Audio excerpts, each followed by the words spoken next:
Last year, everybody thought I was silly talking about the risks of gold because, again, long-term chart of gold shows you that in dollar terms, it's always been a more volatile asset than equities. I always say the big part missing in everybody's portfolio, including the retirees' portfolio, is global investing. But we tend to hold on to our losers that let it come back to my price and then I will get back. The market has absolutely no interest in what price you bought it. If you are looking at a strategy level, I mean, how do we do things? We think, so and so has made so much money. What was the strategy they followed, and I should follow that? That's a wrong question in the first place. So let us look at genuinely transformational technologies, railroads, 20th century automobiles and aviation, internet. They've all been a graveyard for investors.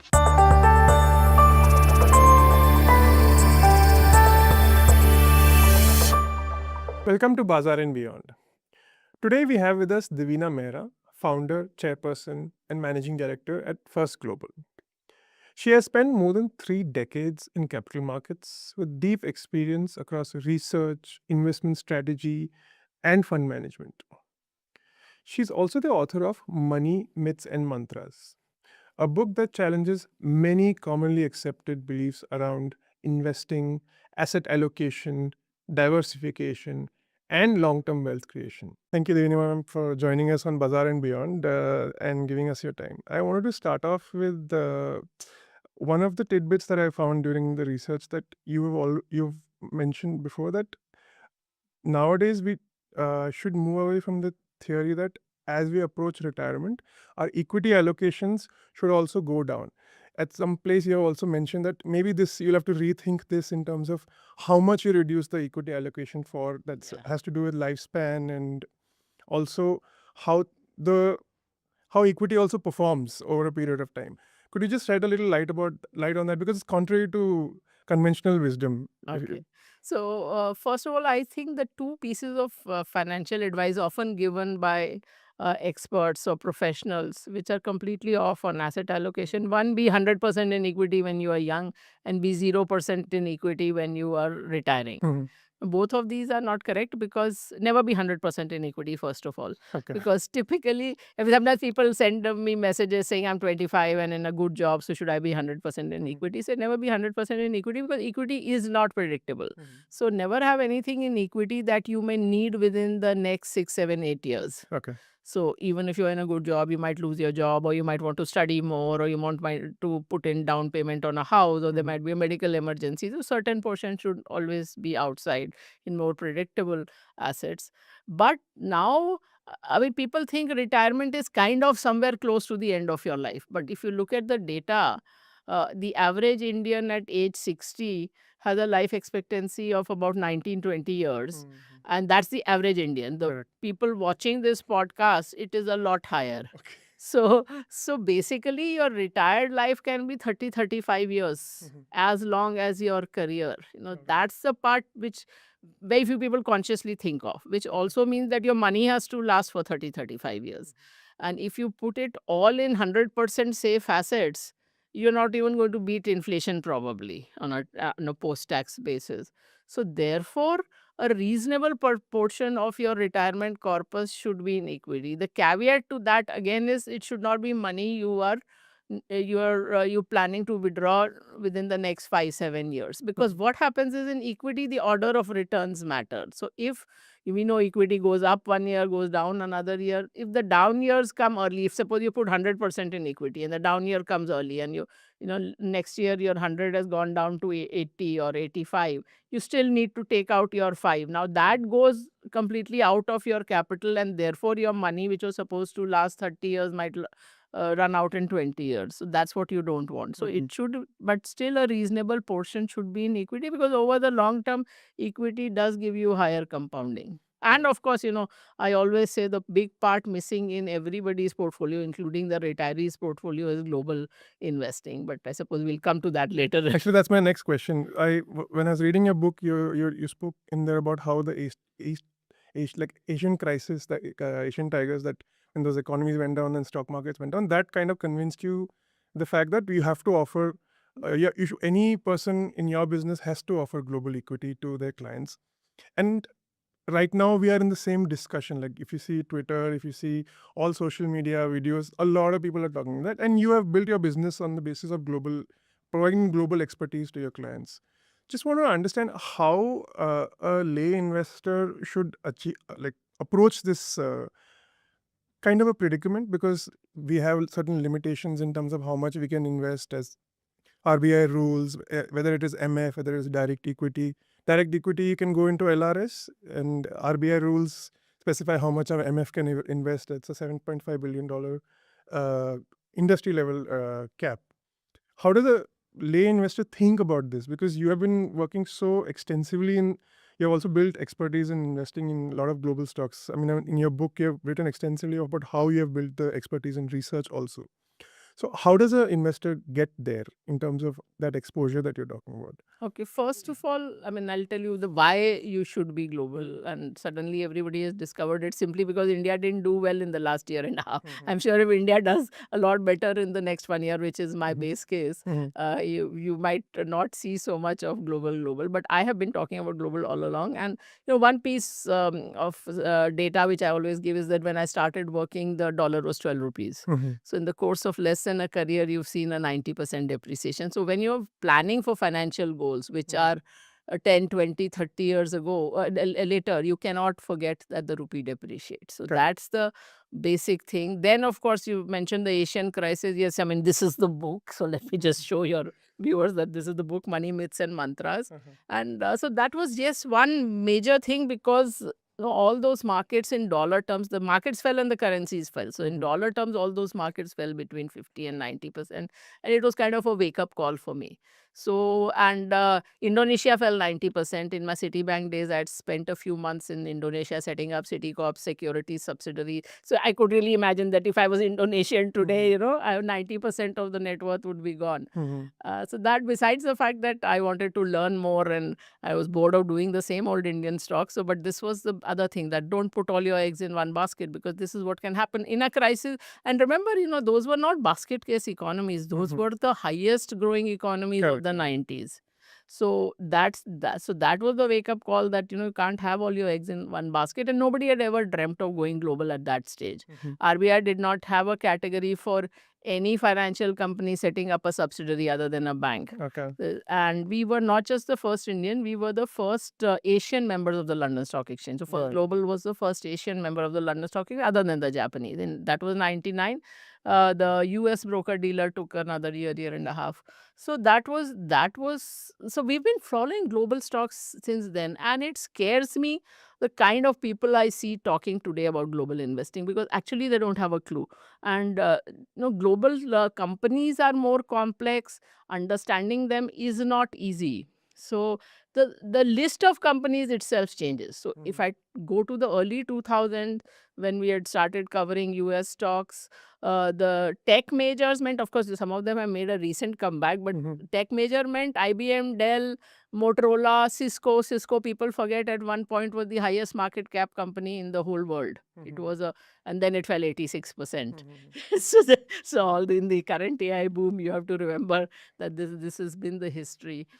So you have to be careful when going overseas. Unfortunately, a lot of people offering global products today in the Indian markets actually have no expertise. They are there. I mean, unfortunate. I mean, I'm in an AMC market office, but I think, overall in India, the asset management industry, and maybe, I mean, elsewhere also, is an asset gathering industry. So the reason they offer a product is that today I can gather assets under this head. Not that this is the best thing to do at today's price, or that I have the expertise to do it. So if I was looking at all the Gift City products, most of them are down for the last 6 months. Even the global equity markets have done well. Last 1 year, nobody is even close to the benchmark. I mean, our multi-asset global product has done far better than all these equity-only products, which, I mean, a multi-asset means it has low yielding fixed income and all of that. Still, it has done better, because you can't do this without expertise. And most people, I have posted a caricature, and this is not just for global markets, overall, that you of somebody driving a car looking backwards. You And that's what you do.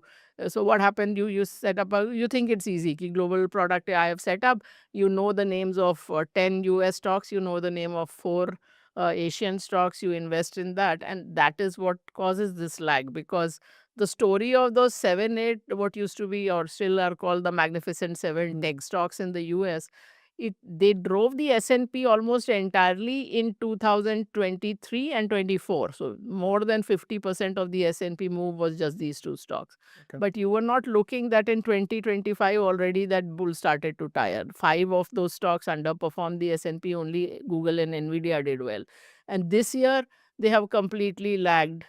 Then you are, that now everything, the Russell 2000 is up. All the sectors. Russell 2000 is the mid small Yes. cap US. So that has done far better than the S&P this year. Okay. And S&P also, on these Mag 7 have contributed only 6% of the S&P movement. Now the thing has passed to semiconductors. Again, people think like semiconductor. I even saw somebody saying that, look at the P to growth for semiconductors. It looks so good. I said, you have no idea how this industry works. I mean, we have followed all these stocks for 25 years. It's a highly cyclical industry. Semiconductor and semiconductor equipment are highly capital intensive and highly cyclical. Both because they are capital intensive and because they are supplying somebody else's capital expenditure. I mean, it's too deep to go into just now. But basically, you don't understand the intricacies, then you. So, how the Indian investor should do it? Of course, you see, this has been a cause for me. So, I have not started talking about it in the last 6 months or 1 year. I've been talking about it for years. And we've been offering a product which starts at $10,000, which is all geographies, all assets. Because going global doesn't mean just buying the US. This is another myth. People think they're like US is enough diversification. No, I mean, there are long periods when US underperforms. Just because that has not happened in the last 10, 12 years largely, I mean, barring 2022, doesn't mean that the US never underperforms. So you have to have all assets in all geographies. So our products are at 10,000, which not long ago was 7.5 lakh rupees. Now it is like 9 odd lakh rupees. And if you just want to buy, I would not recommend it. A US index, better if at all you want to buy a global index. And that ETF, those ETFs are available. You can open a broking account and buy it yourself. There's no reason to pay somebody a fees just for them to hold an ETF on your behalf. Uh, ACW as an all country world index or something like that. Or even if you want to buy a US index, then buy it yourself. There's no point having an intermediary for that. Though I have, and I saw, I think, one Gift City product from one of the AMCs, which is an index product. So if you want to buy that, you can buy that. But otherwise, be very careful on who you are entrusting with your money. That they should have expertise and they should have some, accountability. That's the other thing, that you have a fund of funds, then it's getting managed elsewhere. The fund manager here has no accountability because they are not managing it at all. You're just adding a layer of cost. So if you want to even buy a US mutual fund or any other global mutual fund or ETF, then you can open a broking account and buy it yourself. So we mentioned about this semiconductor theme being cyclical. So I mean, what we have also seen in India, that the whole AI boom has impacted a lot of IT companies here also. And I think it was 2 weeks ago, if I'm not wrong, over the weekend, the whole Twitter sphere was going on about how Indian ITs, they never innovated, a lot was written, and then there was pushback from the veterans of the IT sector leadership also, who were past leaders and all that. A lot of people were writing about this. So where do you see this cyclicality impacting Indian markets in terms of the valuation compression that has happened? I mean, how do you see this whole playing out in the last 6-7 months, where we have seen this impact? Because you said your base case is India, you're positive on India. So how do you see this playing out? See, the semiconductor cyclicality is a different thing. See, The AI boom. so I will just tell you why that happens also. Because if you are, let's say, selling toothpaste, if you sell 500 crores of toothpaste this year, next year you're not going to go to 100 crores. It will be plus minus from 500. Whereas if you are supplying something which is capital expenditure for someone else, you really start from zero every year. So if you look at this year, the AI expenditure is crazy. Yeah. I mean, there are all kinds of estimates from 800 billion to $1 trillion. So not only does, and not just semiconductor, that's how, Dell and IBM and all the hardware suppliers have also come out of nowhere. Mhm. You have demand and you have pricing power. But 2 years later, will the AI expenditure capex be 800 billion? That's the $1 trillion question. Because 2 years ago, these same companies' total capex used to be of the order of $150 billion. So that's why it is highly cyclical. Besides the fact that it itself is capital intensive. So I mean, I mean, this will become a kind of a finance course. But I mean, there's any capital intensive industry is cyclical because the capacity comes out in batches. So whether it's hotel or cement or steel, that's why. I mean, that's why these are cyclical. Coming to IT, I have not started saying this now. I mean, this has been my bugbear with IT for 20 years, Indian IT companies, that you had the cash, tons of cash, you had the trained people, and you did not try to move up the value chain. I mean, in contrast to China, and not just in IT, in anything, they started from like mass manufacturing, and then you go to technology, you go up. So that's one part of the story. Having said that, I have not been the saying that this is the end of IT services, because if you look at their obituary has been written many times. Earliest being Y2K, that all the business is Y2K, Y2K will be over, and then they will be And left during with no cloud business. transition also The early. cloud transition, digital, SaaS, software as a service, that comes, then these guys be so. See, within their sphere, they're able to pivot their business. That I have seen time and time again. And this case, also remember, AI is not something where the CTO will, the chief technology officer or any large enterprise will just hand over the keys to AI. I had to write it very briefly. I've just, in my last column in Mint, I have mentioned that there's a paper called Agents of Chaos. They tried actually giving the rights to these models, and they created chaos from wiping out whole systems, database, lying. There are like so many points of failure, security breaches. So even if you go to AI as an enterprise, you will need somebody to intermediate that. So that's, but the I am more concerned from the macro point of view, because the last 25 years, the big driver of India's employment has been IT. And that may not be the case, at least for few years. We see most technologies, when they come in, everybody says that this will really kill jobs. And it does in the first round. But eventually the jobs come back and more. I mean, you look at banking in the 80s, there were so many strikes saying if you computerize, then everybody loses their job and all that. Today, banking employs far more people than it did. I mean, I'm talking in India. So this, every technology, that's the story. Right from the time spinning and weaving was mechanized, that ultimately it increases productivity, increases people. But for now, of course, the hiring and the number of people, that is, as I said, is a more of a macro concern, that last 25 years, direct employment by IT-enabled services, plus there's a multiplier effect, that for everybody who's working, then there's a driver, there's a food delivery, there's real estate. That's more of a concern for me. But I don't think, ki IT services are going to zero. NASCOM on the employment things, it will be a J curve, that there'll be a decline and then there will be a sharp increase. So I just want to change track a little bit in terms of how investors, like, they have certain beliefs which might be contrary to their goals, which might, you also write this in your book. So what are these such certain dangerous assumptions that you would like to point out to our audience in terms of कि ये आप मत करिए. It might feel okay now, but in the future this might actually do harm to your portfolio. There are lots and lots. In fact, Something that that's in the that's book what you tell. I just want to I've like a tried to smattering few. of it. I mean, like for example, one of the ones which sounds very good is buy and forget. Yeah. That so you should hold on to whatever is your equity allocation as a total equity allocation, but don't hold on to the same stocks.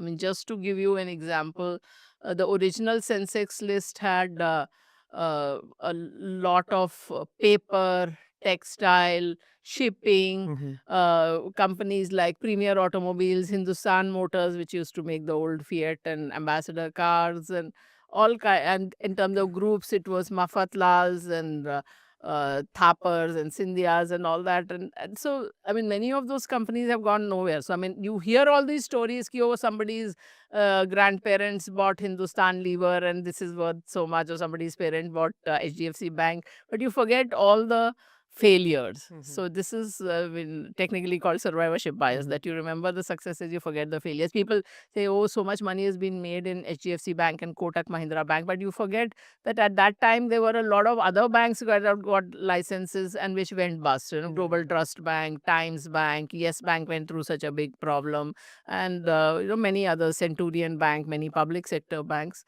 So that's how your mind tricks you. So it's not that you have to hold the same stocks, and the Sensex stocks at that time were the blue chips. It's not as if there was something wrong with the index formation, and all of them had long histories. So they'd been around decades. These were all very well established business groups. Yet this was the trajectory. I mean, barring Indian Hotels, which was a relatively new company at that time, everything else was, they were all very old companies. So that's the way your mind trips you up. There are many ways actually your mind trips you up. One other thing is that we tend to hold on to our losers, that let it come back to my price and then I will get back. The market has absolutely no interest in what price you bought it at. And so you get out of whatever is not making sense. I sometimes say that in your DP statement, your last page is like your exes, that you don't want to remember that you ever loved them. So go to the last page of your DP statement, जिसे बोलते हैं दिल कड़ा करके, get rid of all the junk. So, and put it in some place sensible. So, that's something you can do. Have a proper risk management system, have stop losses, which these are the things which you overlook, because investing is a loser's game. You have to play it not for the sixes. You have to play it for not to get out. So don't take a big hit on your capital. That has to be your first driving force. Got it. So would you think that being I mean, specifically with respect to an Indian investor who's over invested in the Indian market, that home country bias which is built into most of our portfolios, you think that is also something which people are not very aware of? Of course, Usually on that I started with that. Yeah, because that in the asset allocation, the biggest missing thing is not enough global stocks. I mean, and that's where I started. Because the because SIPs asset allocation doesn't mean just asset allocation within India. Correct. That's the biggest thing, which is like kind of the whole. I'll tell you why I'm circling back to that, because a lot of people, when I speak to them, they just think of investing as SIPs now, which is the success of the whole AMC industry and AMFI. But somehow that asset allocation right now is when I'm seeing people talk more about it, but still it feels like ऊपर से जा रहा है लोगों का. But they don't seem to be able to understand that. And I guess industry also has a lot of work to do in terms of explaining asset allocation, because I think in your book also you keep talking about that people only think of large cap, small cap specifically, and they don't look beyond in terms of asset. Specifically, I think you also spoke about commodities and also gold. I will say gold again. There were all these fairly large AMC heads who in 2024 were saying, gold is lying useless in your locker, sell it and put it in equity. When gold went up, the same people were offering gold funds. And then in January of 2026, inflows into gold funds in India exceeded equity inflows, which was the peak of the cycle. First time I think it's happened. Yeah. So that was the peak of the cycle. I'd written it that time. Yeah, I remember reading that. Yeah, because I mean, last year everybody thought I was, silly talking about the risks of gold, because again, long-term chart of gold shows you that in dollar terms, it's always been a more volatile asset than equities. It has had huge drawdowns. I mean, in 2025, when it was running up, I saw a headline saying gold has not seen a rally like this since 1979. I said, you go forward from there. Na? Kya hua uske baad? So 1980, gold made a high. That high was not crossed for 27 years. The next time that $1980 price came was 2007. 19 years later, in 1999, it was down 60% still from that peak. And it was not an aberration. The next peak, it fell 40%. So that's the nature of the beast. But coming back to why Indians don't think about it, part of the reason is that when we were growing up, there was no option to invest abroad. So, your mindset is set from there. I mean, when I started working, and well after that, you'd be surprised, even when you were traveling abroad, you could take only $500, and that too once in 3 years. Second time you went in 3 years, you had to leave the country with only $20 in your pocket, and your credit card said valid only in India and Nepal. So you had to go travel with no money. And so our grandmothers were not wrong in buying gold, because at that time that was the only hard currency asset you had access to. You say that that's the exchange to exposure to foreign exchange also comes through gold. That's what I said. That was the only hard currency asset you had exposure to. So they were right. And that is why the rupee chart of gold looks okay, because it's essentially a rupee depreciation chart. Even though the dollar price of gold went, in 19 years it fell 60%, but the rupee price of gold in 19 years did go up because the rupee depreciated. So that's the whole thing. But now that access, this liberalized remittance scheme of the RBI has been down, I think, around almost 20 years. But still, it has not really seeped into people that yes, this option is available and I should look at it seriously, and I should do something about it, and it should be significant. I mean, there's no point putting 2% or 5%. That's not good enough. One thing I read in your book, I mean, it is more specific to Warren Buffett and his performance, but I also want to apply that to India, because a lot of us, I mean, I used to be a journalist before, so we used to write about what X investor is buying, and then there's a lot of platforms that also track their portfolios on a real-time basis, and they give alerts and stuff like that. You have specifically called it out in saying that ki ye, all the gurus don't always outperform. So a lot of old adages that are acquired, and people try to invest through that. You've also spoken a little bit in the book specifically as to how to move away from the base that they had created. Like say Peter Lynch ke bare mein bhi you had specifically mentioned that. Just wanted, if you could just contextualize that for the Indian audience, because a lot of them I've seen say, I've got an alert on my app and says that this person has bought in this company. A lot of retail investors go and buy that. Just they build kind of like a froth kinds of builds up there. So just thought I'll pick your brain on this in terms of this behavior. See, why you should not follow famous investors. That is one of the longer chapters in my book. Some of the chapters are shorter, and I'd insisted to the publisher that I want to vary the length according to how much it takes to explain something. So there are many levels to this. So one is, of course, Warren Buffett, not that he's a bad investor or in a lot of the fundamentals you've read from his initial things, but oftentimes the investor is not doing what you think they are doing. So Warren Buffett, everybody thinks, made his money, or for that matter, his guru, Ben Graham, who had written this whole book on value investing, which people, I don't know how much they read it. Everybody has on their desk that we follow this kind of approach. But Ben Graham himself made most of his fortune in an insurance company, not in the value companies he talks about. So also with Warren Buffett. Warren Buffett actually, in spite of whatever he says about derivatives, he has made a lot of money on derivatives. So structured deals and derivatives of that kind. And of course, his last 20 years, he hasn't really outperformed at all. Also, oftentimes what happens is that a strategy may work at a particular time in a particular market, but it doesn't always work. So you mentioned Peter Lynch. So yes, I mean, his whole thing of buy the stocks of the companies whose products you like. So you like toothpaste, or you like, he mentions like his wife's pantyhose. So he goes and buys that company. But that worked because that particular profile of companies worked well in the US markets in the 80s and part of the 90s. The real superpower of a Peter Lynch is that he managed that fund, which was the Magellan Fund of Fidelity, which was the best performing mutual fund ever in history. I think 29% compounding or something. There's another story to that. But I think his superpower was recognizing that this performance and this strategy were not replicable.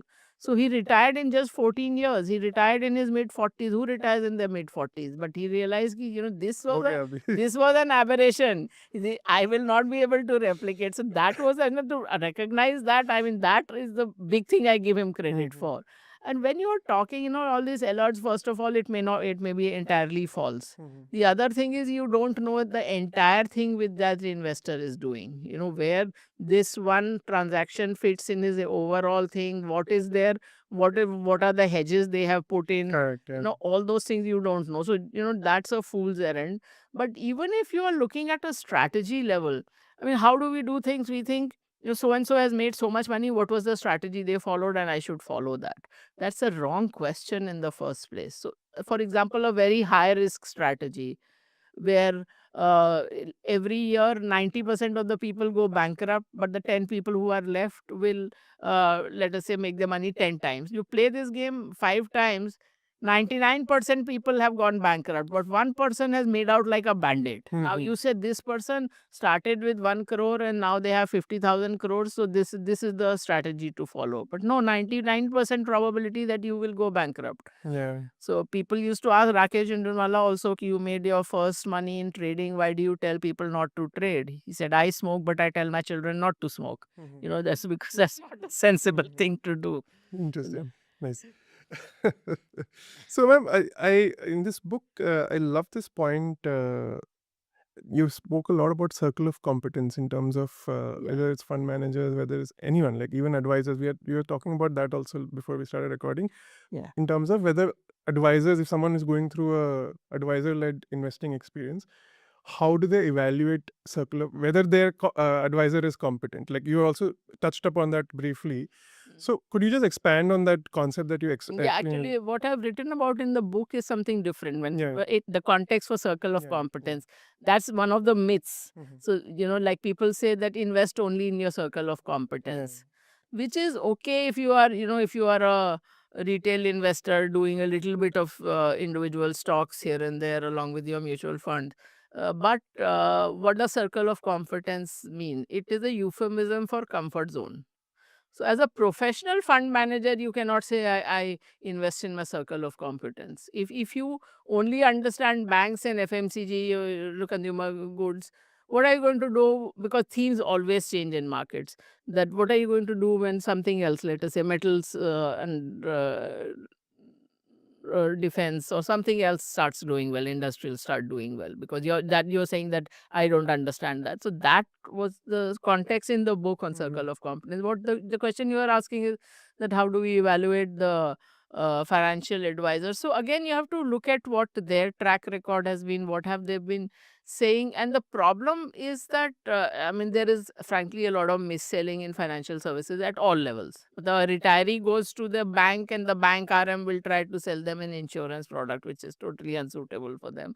The thematic funds, we actually tracked it over since the mutual fund industry started. We looked at when were various themes, when were the IT funds, when were they launched, when were pharma funds launched, when did small caps, defense, PSU, whatever. We found almost their time to perfection, that they come near the peak of that theme. Uske baad the thing is like this. So, on social media, somebody sent me a message, ma'am, you keep talking against thematic funds. Look at this technology fund. I won't name the fund house. It was 2 rupees in 2003. Look at it, 21 years, how much it has compounded. I said, very good. It was 2 rupees in 2003. Now look at when it was launched. So it was launched time to perfection, 1 week before the global tech crash. So said in 2.5 years, it went from 10 to 2 rupees. That's the part you are missing. That from the time it was launched in 2.5 years, it was down 80%. Who would have lived through that 80% and lived to see the compounding after that? So that unfortunately is so. I mean, first of all, be financially literate. I think it should be there in schools, to the ability to calculate an internal rate of return and CAGR, so that if somebody, at least like I was talking about these insurance products and all, at least you can calculate that if I'm paying this much is going as this person's cut in the beginning, what is the amount being invested, like ULIPs. if you had somebody calculated the rate of return, they would know that it is a very poor rate of return. It just sounds good that you put in so much and you get, these many lakhs, and after 20 years you get this many crores. But uh, you should be able to at least calculate that. Also, make sure you're in. Typically anybody who's been investing in the markets for a full year, for a few years, you see that their portfolio might have 25 mutual fund schemes, because whichever scheme or the fund house that was giving the incentive at a particular time, every year their advisor is adding, three schemes to that. So you Interesting. So, yeah. ma'am, I've read a lot about what you've written in the recent past, and one thing that caught my, I think, you've written about the AI boom also a little bit, and the SpaceX IPO. I mean, there's no recommendation of any company. Guess just all our viewers just to understand, because I think this is a very important distinction to be made. You have analyzed it threadbare. You've also discussed in terms of what will work, what will not work. It seems like the IPO has come in a time where the interest is peaked, and that company is also like a amalgamation of two different businesses, but it's still getting that top dollar value. Do you think that this is kind of indicating like there is a top in that AI in terms of the rat race to build and then they will come, kind of a, that's the narrative that everyone seems to It be is pushing. not even build and they will come. I mean, just raise money at. And SpaceX, the article I had written was not even about the business and valuation so much as the fact that you have no safeguards. I mean, that there is no corporate governance possible, because what Elon Musk has done is he's taken the money of investors and given them no shareholder rights. So the shareholder rights are all with him. He can change the board as he wants. He can pay himself what he wants. He can even merge a private company of his with this company at any valuation, and the shareholders have no recourse to even question that. Yeah. So that is peak stupidity. I mean, that is like giving him the divine right to rule. And so and the past also he's merged businesses in this SpaceX. Going forward he can do that, and the name is SpaceX, but if you actually go through the prospectus, it is not much of it is to do with SpaceX. Yeah. And then he's talking about that our skill is to identify new $1 trillion opportunities. And if you read the history of financial bubbles, this is always the peak of the bubble. Like if you see the South Sea bubble, ultimately, I mean, now it is all talked about, look at the people who were so stupid that there was this company which came and raised money and said we will put it in a great enterprise, but we don't know what it is, and people gave them money. So I'm 100, and this I have said publicly, and I think posted also, that the next chapter of the some future edition of book on financial bubbles will have this, that not only is the valuation crazy, people are giving money with no safeguards, no basic corporate governance possible. I mean, he's changed the because in Delaware, Tesla shareholders could sue him for things. So he's shifted it to a very, very, sort of custom made jurisdiction in Texas, so that basically nobody can question him. So it's like that used to be the thing, that the emperor has divine right to rule. So that's what you have given to Elon Musk. And so, I mean, yeah, I mean, this is going to not end well. I've written quite a few articles on There this. seems to be a lot of, I think, all these AI firms lining up IPOs within this end of this year and over. So I just wrote this column yesterday. It came out in Mint, which was on this, that, you know, all the stories, all the narratives you hear about AI, realize one thing: there is no independent verification. They're all coming from interested parties, from companies, their management, their investors. I mean, Vinod Khosla, I saw some time back saying, oh, wouldn't it be a wonderful world? Everybody will have access to medical diagnosis and prescription at zero cost. I said, what zero cost? I mean, you're putting in $1 trillion. Who's going to pay for it? Exactly. Already, companies, enterprises are saying AI is not proving to be economical. The Uber CEO said, Keith Nambia, we've tried it, but You Netflix, yeah. yeah, it's too expensive.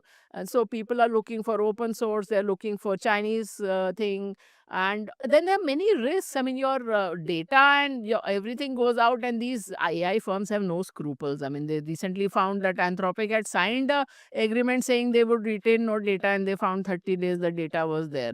Recently, there was something circulating that someone asked AI about some tender and how they should strategize, and the AI pulled out the emails from their competitor that this is, the competition, the CEO and his team are discussing this. So this is how crazy it is. So, and plus now you have unmodelable risk, like the US government saying that you have to stop access to XYZ model to all non-Americans. So this is, this, and unlike, see, if you see the history of new technologies, one large chunk of the technologies to never do what they promised to do. I Okay. mean, look at Facebook changed its name to Meta, saying Metaverse will be where the new world And is. that But whole thing is not that. so there's many. I mean, I can list lots.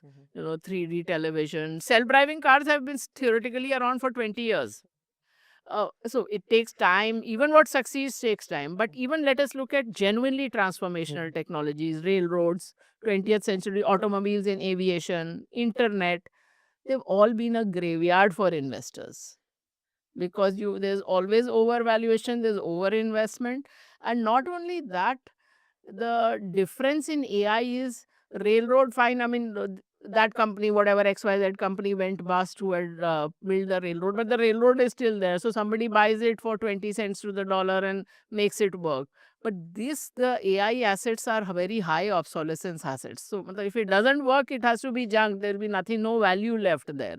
Interesting. So, internet, for example, first bust was after the dot-com boom. Then people said, oh, let's invest in internet is going to transform people's life. It will be on everybody's desk, which happened also. So let us now invest in the internet infrastructure companies.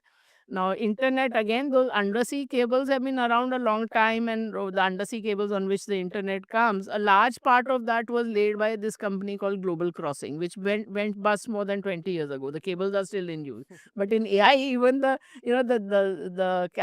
expenditure what they put on will not be in use. And that's only this. I'm still on the economic part of it. Look at the environmental costs. Look at, Yeah. it's like India is happy कि data center यहाँ आ रहे हैं, and the whole of US people are protesting against allowing Because of the data centers. power shortage. Power and water. Exactly. It uses huge amount of fresh water. India is already short of water. Many Yeah, monsoon has not yet come in Bombay. yeah. Arizona is a desert state, and you're putting mega data centers there. So people are now protesting because now they realize, I mean, you go to some small community in South America and you deplete their water table. That's what happens. So, do you think the AI theme, specifically the way it is kind of destroying value in other pockets, like I'm just taking an example of the IT services in here.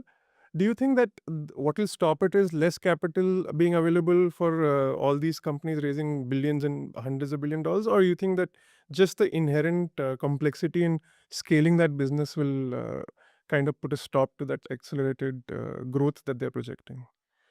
See, I'm not saying AI will not be a transformational technology or it will not succeed. That's not the point. But will Just like the internet was. will all this investment ever make returns on capital? That's the whole thing. That will it ever make enough money to justify this kind of investment? And certain things definitely it will kind of disintermediate. And I think coding is one main thing. I was talking to a small software company, and they said that is one thing we can clearly see, that entry level coding is much faster and much easier, but not that it is 100% perfect. It still needs to be checked, but naturally that's one, that's definitely one use area. But then, as I said, any new technology also increases productivity. It increases all the aspects which you have not thought of today. Even when Instagram, for example, started, it was supposed to be a static photo sharing site, but that it will become a whole business, from selling things to being the influencer. That whole financial and business ecosystem was not envisaged even by their creators. So how this thing evolves and what are the kind of opportunities, because once things become easier, then you do more things. In a sense, you start to use it for more things. You will do things which you would not have done had this easy technology not been available. So those might be transformational, but always, as I said, ek to hai ki who will, in any technology it is who will succeed.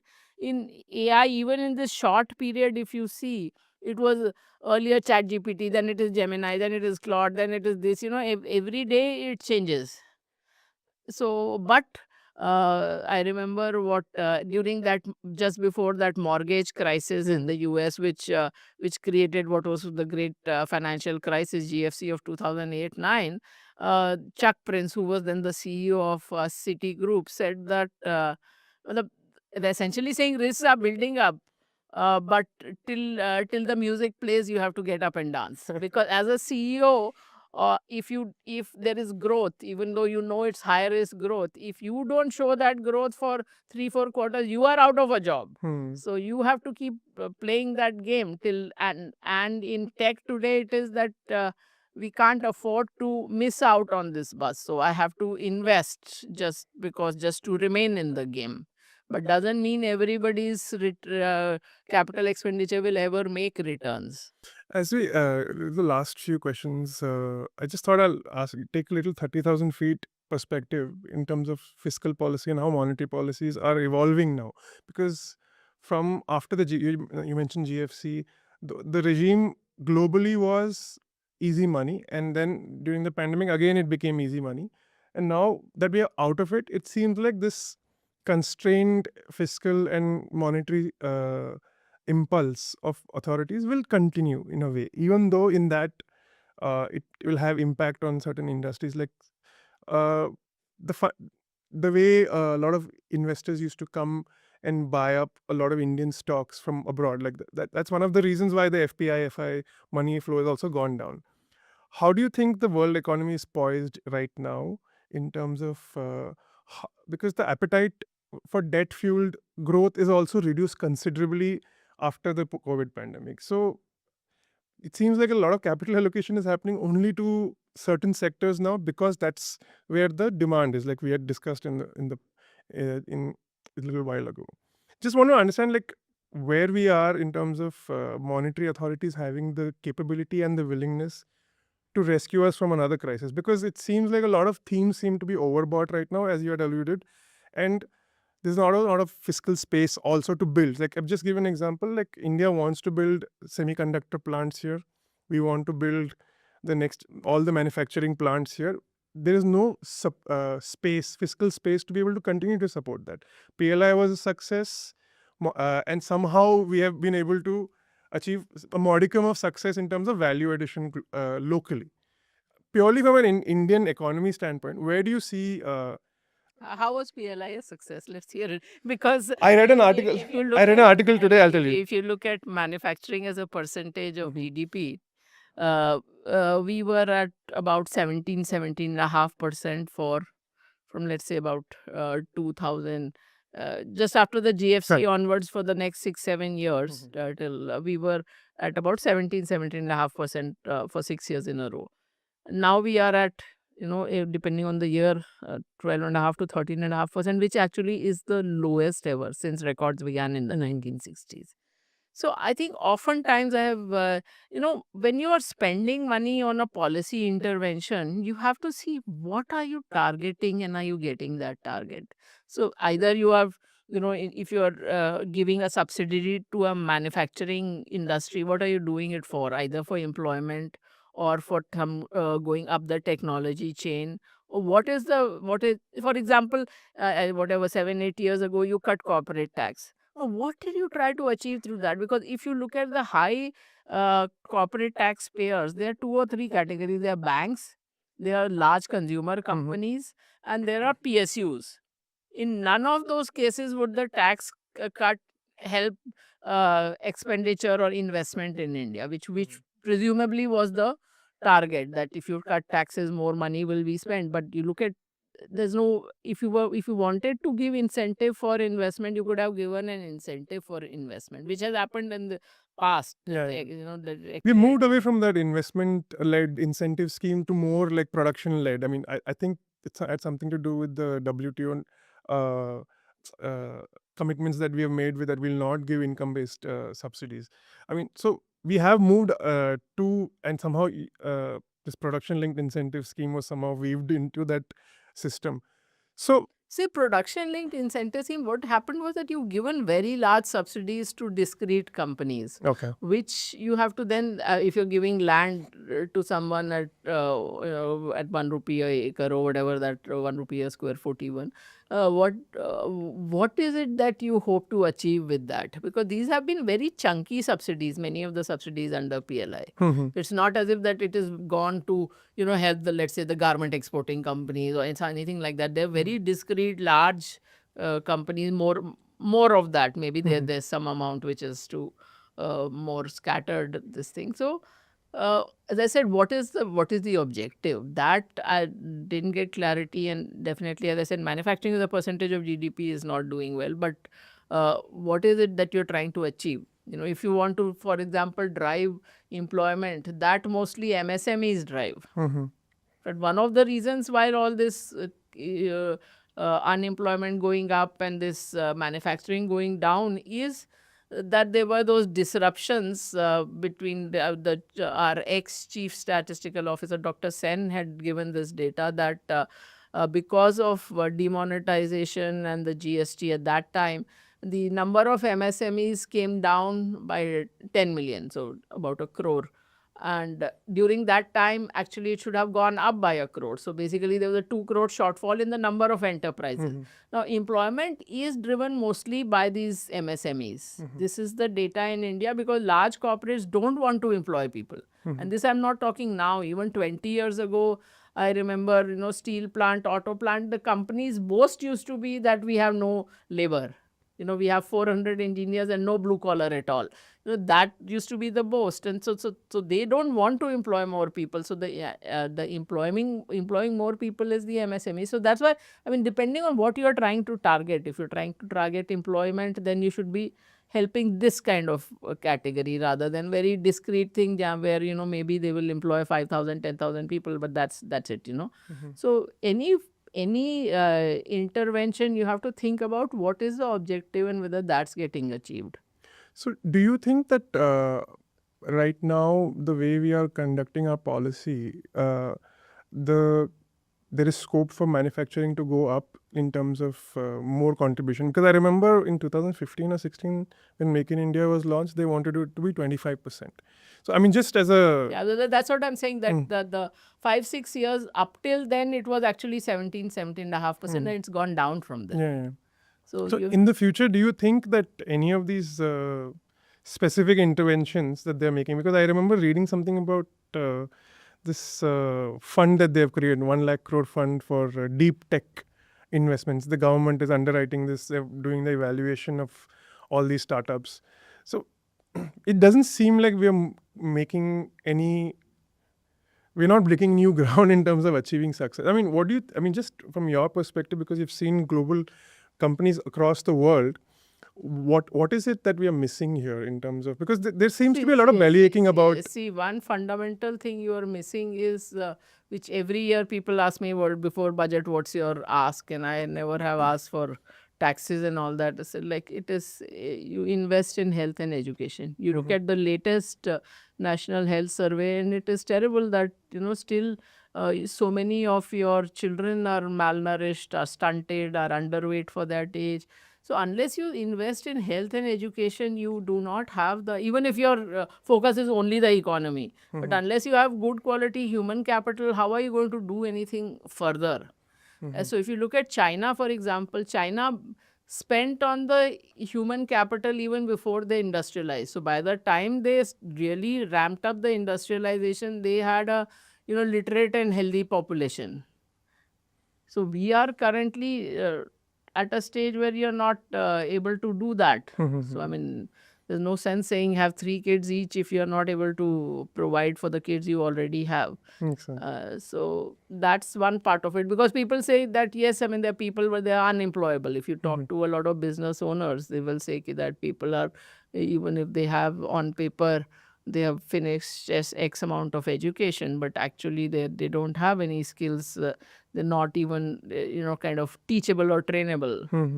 So human capital is where the real focus should be. And of course, it is not, it's not glamorous. It doesn't give results in 1 year. So long ago, Of course, this scheme was originally introduced by Kamaraj, but I remember when I was very young, MGR was promoting this midday Yeah. scheme, A lot of states have and taken up at that. that time, no, but at that time, all the pink papers used to be this is fiscally most imprudent and it will really ruin the finances. But that's what built Tamil Nadu. I mean, Tamil Nadu now standalone is pretty in many parameters equivalent to middle income countries, Okay. because unless you invest in that human capital, you look at, I mean, we are all very proud of all the Indian CEOs or Indian origin CEOs in US, but you got that because you invested in the IITs and IIMs back when no other Asian country did. Got it. So just wanted to end with your personal recommendations in terms of, I mean, apart from your book, which we had shown in the beginning. What I like for our audience to have is, say, like, be it a book or a show or anything else that you may have, you think that people should, it'll enrich their lives. If you, let's say we have book, money myth and mantras, and then something else. No, I am this weirdo who doesn't even have any OTT subscriptions. So for me, it's only books. Even a movie would do So if you as I like said, of that. the shows, I can't recommend. But books, I have too many recommendations. That's always my problem. Every year I do a best books I've read this year roundup. And even then it is difficult for me to bring it down to 10, 12. One, of course, permanent recommendation from me is Daniel Kahneman. So both his books are in among my top 5. Thinking Fast and Slow and Noise. But then many others. I mean, basically, I mean, this is something we didn't speak about, but easy to understand the finances and the numbers. More difficult to kind of get control of your mind. That's where most fall. If you look at long-term history, for example, of mutual fund investments in India, the inflows peak around the market peaks, they bottom out around the market bottoms. So, and you see this beautiful little compounding over the years, but SEBI data shows the majority of the mutual fund investors don't remain invested even for 2 years. And we spoke of Peter Lynch, that that fund compounded 29%. The average person in that fund, guess how much they compounded? 12%. Sorry. 7%. Wow. And a whole lot of them lost money in the best performing mutual fund in US history because they entered and exited at the wrong time. See, any kind of strategy, including ours, I mean, it doesn't outperform all the time. So what would happen in that fund also is that one year you have like a blockbuster performance, everybody rushes in, and almost invariably the next year will be an underperforming year. Then people rush out. Yeah. So that's the kind of thing you have to get. So Daniel Kahneman, of course, is, as I said, my permanent recommendation. Right now, I'm reading a book called Empire of AI, which is about this whole evolution, mainly about open AI, but also then about others. Nice. So, and also, I mean, something very different if you want. So there's this book called Sepia, Okay. which is about, it's a Hindi book, so it's about दोहे जो होते हैं, Yeah. Rahim ke, Kabir ke, Brind ke. So this is Javed Akhtar has taken 100 of those. So the actual thing is that the human nature doesn't change over hundreds of years, over thousands of years. Everything. That's why great literature persists, because no matter how the outer world changes, the humans are still the same. Now we talk about all this this mind-body connection and all that. So Kabir wrote it 700 years ago. चिंता ऐसी डाकिनी काट कलेजा खाए, वैद बेचारा क्या करे, कब तक दवा खिलाए. So मतलब the medicine will not work if it is like stress, which is causing your ailment. So I like to read a wide variety of things. Thank you so much. Thank you so much for taking out the time. Thanks for giving. I mean, Thank you the for last having me. recommendation was really incredible. Thanks a lot. Thanks. तो ये था बाजार and beyond का आज का episode. दवीना Mehra के insight से एक चीज़ क्लियरली समझ में आती है. इन्वेस्टिंग में सबसे बड़ा रिस्क सिर्फ मार्केट वॉलेटिलिटी नहीं होता, बल्कि वो बिलीव्स भी होते हैं जिन्हें हम बिना क्वेश्चन किए फॉलो करते हैं.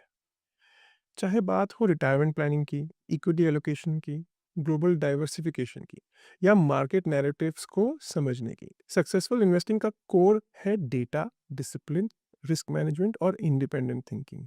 आज की कॉन्वर्सेशन का की टेकअवे सिंपल है. पोर्टफोलियो सिर्फ कंफर्ट के बेसिस पर नहीं बनाना चाहिए. उसे अपने goals, time horizon, risk appetite और एविडेंस के बेसिस पर स्ट्रक्चर करना चाहिए। अगर आपको ये एपिसोड पसंद आया हो तो हमारे यूट्यूब चैनल को ज़रूर सब्सक्राइब करें। तो मिलते हैं अगले एपिसोड में, तब तक के लिए stay safe and invest wisely. Investments in securities markets are subject to market risks. Read all the related documents carefully before investing.